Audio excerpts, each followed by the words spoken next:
High প্রিয় বন্ধুরা, কেমন আছো? আশা করি সবাই ভালো আছো।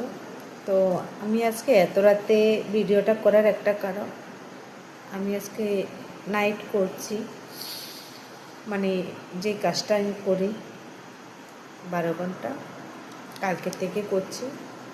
মাসিমাটা একটু আজকে বেশি অসুস্থ আছে, তাই ওনার মেয়ে আমাকে অস্ট্রেলিয়ার থেকে ফোন করে বলছে মানে আজকে রাতটা থাকার জন্য, কালকে রাতও থাকার জন্য, দূরাত থাকার জন্য বলছে। তো এত রিকোয়েস্ট করে বলেছে, কোথাও ফেলতে পারলাম না, থেকে গেলাম। মাসিমাটা ঘুমাতে দিচ্ছে না ভাই, এত চিৎকার করছে, ঘুমাতে পারছি না।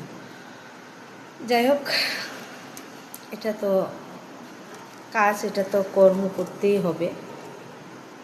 সবচেয়ে একটা দুঃখের কথা আমি বলতে চাই, দুঃখজনক ঘটনা যেটা ঘটে গেছে কালকে। চিরদিনে তুমি যে আমার সিনেমার নায়ক কালকে মারা গেছে। সত্যি আমি বিশ্বাস করতে পারছি না, এখনও বিশ্বাস করতে পারছি না যে মানুষটা আমাদের মাঝে নেই, কিন্তু কিছু করার নেই, এটা মেনে নিতে হচ্ছে। কেননা আমি যতবারই ফেসবুকে ঢুকি ততবারই মানে ওনার নিউজটা চোখের সামনে মানে জল জল করছে।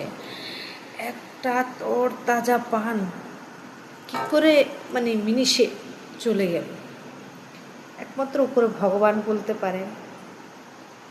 জন্ম মৃত্যু ওনারই হাতে লেখা, কার মৃত্যু কখন কোথায় হবে সেটা উনি ঠিক করে দিয়েছেন। কিন্তু একটাই আফসোস রয়ে গেল,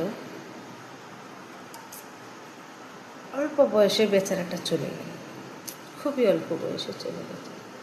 সেটা মানা খুবই কষ্টদায়ক। যাক, আমরা একটা জিনিস ঠাকুরের কাছে প্রার্থনা করতে পারি, উনি যেন ভালো থাকেন, সুস্থ থাকেন, যেখানে থাকেন ওনার আত্মা যেন শান্তি পায়, তার জন্য আমরা প্রার্থনা করতে পারি ভগবানের কাছে। এটা আমাদের করা উচিত সবার। আমি তো করছি ওনার জন্য। ঠাকুর ওনাকে যেখানে থাকুক উনি ভালো থাকুক, ওনার আত্মা যেন শান্তি পায়। কেন উনি খুব কষ্ট পেয়ে মরেছেন। একটা মানুষ জলে ডুবে মরা মানে অনেকটা উনি লড়াই করেছেন, কিন্তু মৃত্যুর কাছে সবাই হার মানত একদিন, উনি হার মেনেছেন। তো উনি ভালো থাকুক। আর কী বলবো, আমার আর মুখ